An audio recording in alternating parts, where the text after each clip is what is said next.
আসসালামু আলাইকুম। আমাদের ড্রয়িং রুমে একটা গাছ ছিল, সেটা নিয়ে আজকে কিছু কথা বলবো।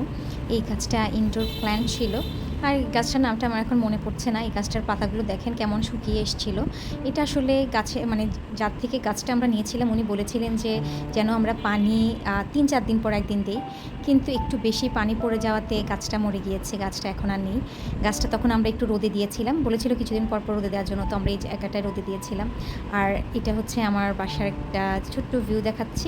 ভিডিওটা অনেক আগেই করেছিলাম। তো আমার রান্নাঘরের সেদিন কি কাজ করছিলাম সেগুলো দেখাচ্ছি। একটা পুডিং বানাবো আর পটল রান্না করব। তো আসলে ব্যস্ত জীবন, সবাই আমাদের জন্য দোয়া করবেন। আমি চেষ্টা করি আমার ঘরকে সবসময় পরিষ্কার পরিচ্ছন্ন রাখতে। আর সত্যি কথা হচ্ছে আমি আমার বাসাকে শো অফ করার জন্য আপনাদের সামনে প্রেজেন্ট করি না, যাতে আমাকে দেখে অন্য ইন্সপায়ার হয়। অনেক সময় বুঝতে পারে না কিভাবে গুছালে আমার বাসাটা গোছানো মনে হবে। তো সেজন্যই আমার ভিডিওগুলো করা। সবাই আমাদের জন্য দোয়া করবেন। আজকের মতো আল্লাহ হাফেজ।